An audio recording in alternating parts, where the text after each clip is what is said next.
Hello, my little Slater tots. Welcome back to my channel. If you are new here, my name is Carson. I do shit talking story times basically, and today I'm going to tell a story time from my past.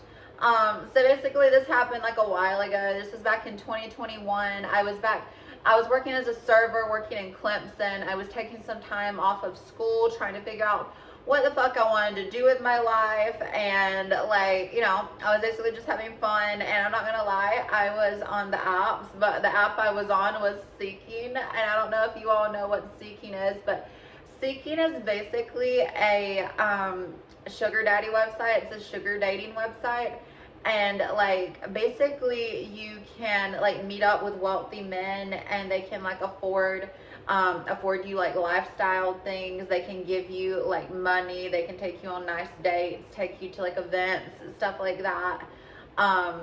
That's what I've used it for in the past. You can use it for other things too. That's not something I've ever done, but either way, the way I look at it was like YOLO. I was just bored, and I met this man on there. And before I would continue, you can judge me if you want. I really don't give a fuck. Like, the way I look at it, you know, this is my life. I can do what I want, but this is something that happened a few years ago. So I have met up with this man. I was probably like 22 at the time, and he was probably like in his early 50s. So he was like an older man, but he was like hot. Like, he wasn't like a gross, like old, like stuffy man, you guys. He was like adult looking. He was very cute. We're gonna call him Daddy G.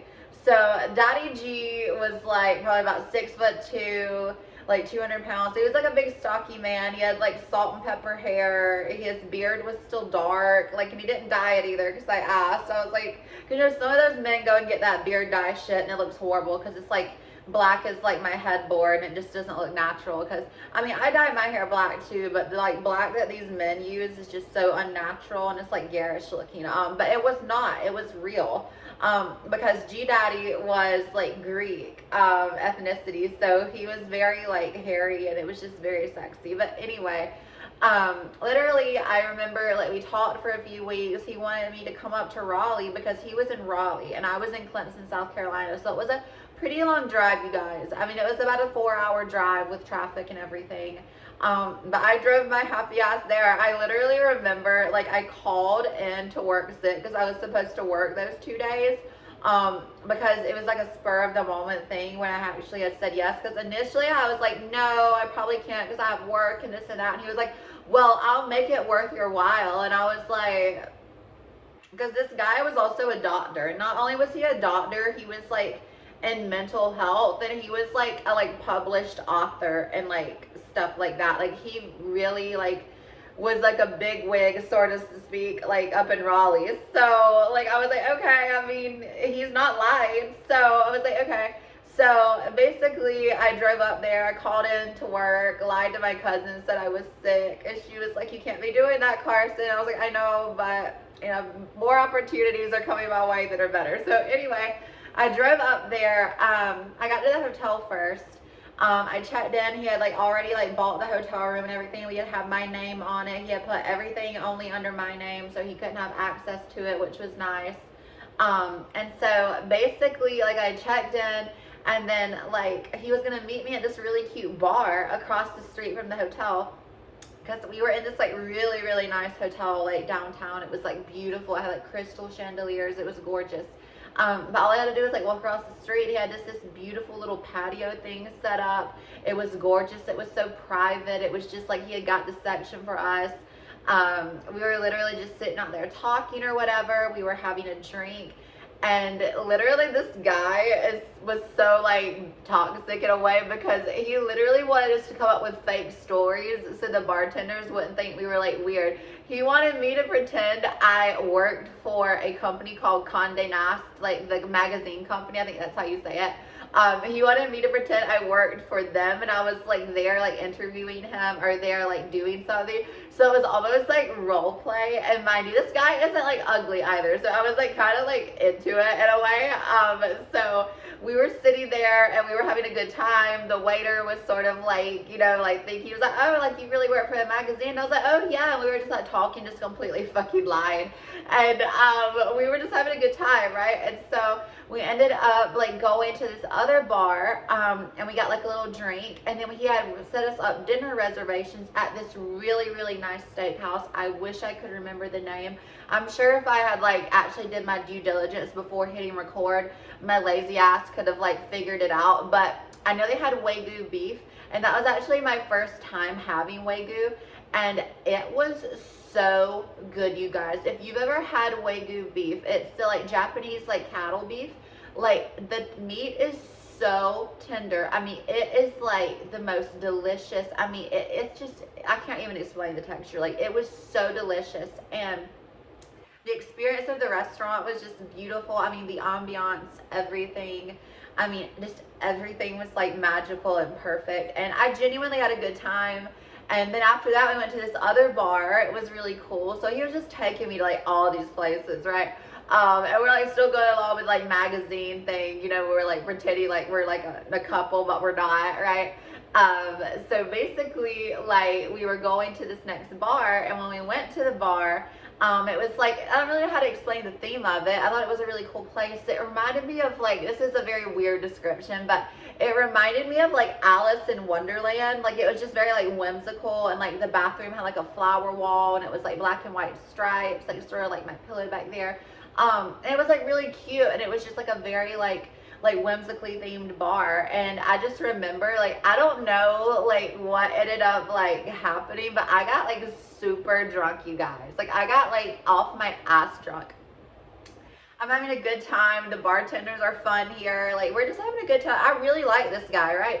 So we go back to my hotel room, and I'm not gonna lie, I didn't hook up with him, but like, you know, we had a good time and stuff, so I kind of like let him, you know, kiss me and whatnot. But I didn't do anything with him, but I would have. But he was just, I don't know, there was something that was off, and I'm gonna get to that in a minute. So like, he had tried to spend the night, and I was like, oh no, you know, I'm just not comfortable. I'm kind of far from home. I just sort of want to sleep in a bed on my own or whatever. And he was like, I understand that or whatever. Because he didn't like want to go home. He was like, well, I don't really want to go home, so I could probably just go get a hotel room. So we ended up actually getting a hotel room at the hotel I was staying at, like another hotel room.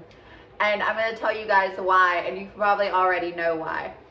So come to find out, the next morning he had like left or whatever. He had told me bye or whatever. We ate breakfast in the hotel lobby. You guys, you probably already clocked this. He had a wife and kids. A wife and kids.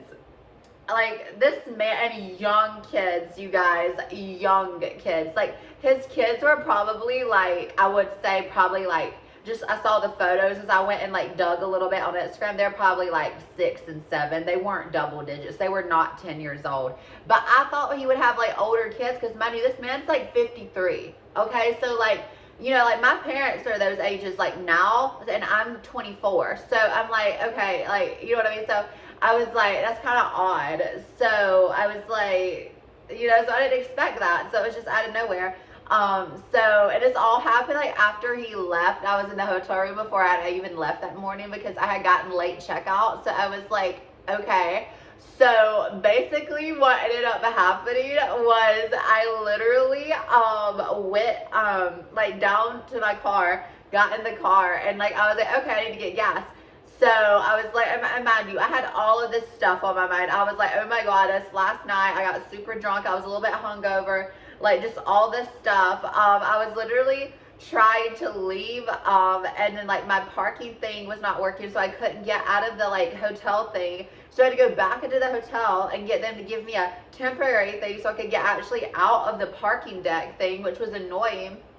Then I was low on gas, like I said, so I was having to rush trying to find a gas station, because I was in downtown Raleigh, which is not the safest, or at least like best for finding a gas station, obviously. So I went and found this gas station, and there was a pump over on the side over here. And like I was like pulling over, and like somehow I didn't see the curb, because I'm kind of like shorter, and I like went over the curb, and my car like wheel was like stuck off this ledge in the air, like, because it was like a ditch, and so I literally couldn't back up. My car was stuck. Like, I needed like a tow truck, like, to get a winch and pull me back, because like my car was like, one of the like wheels, like my front wheels was in the air off the ground. It's kind of hard to explain, but literally like I had to like call a tow truck to come get me out at a gas station up in Raleigh. Actually, it was Cary, but it was outside of Raleigh, and it was just so embarrassing and humbling. And also, before I had left, I didn't mention this. He had given me like $600, like literally just for spending time with him and like going out and having a good time. So that made it better. But the tow truck thing was like $280, almost $300. So I used like almost half the money I like had got for him to get my like car removed. So I was like, well, this fucking sucks. I literally remember going home. I was like, I mean, it was a fun trip, but overall I would say it was kind of like a bust, because I was like, I mean, honestly, like bad things kind of happened. I got stressed out. I accidentally helped this man cheat on his wife. I don't know, like I didn't have sex with him, like I said, but I mean, at the end of the day, I was like, it's not good, obviously, when somebody's cheating on their wife. I didn't know.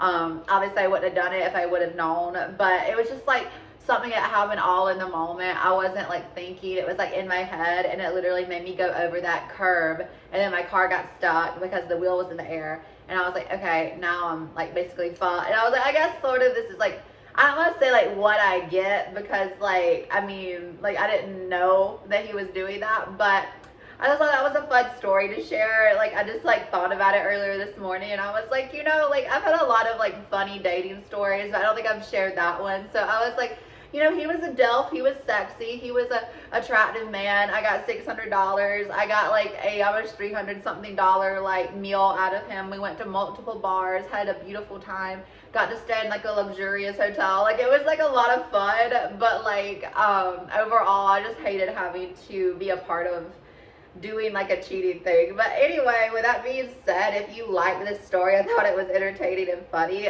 please leave a like, share, comment, whatever you want to do below. I do appreciate the engagement. I'm trying to upload more and get better about actually like uploading and being a content creator now that I've graduated. I actually have more free time to do stuff, so I really do want to take it seriously and just do it for fun and, you know, just have a good time here. We love talking shit. We love having a good time.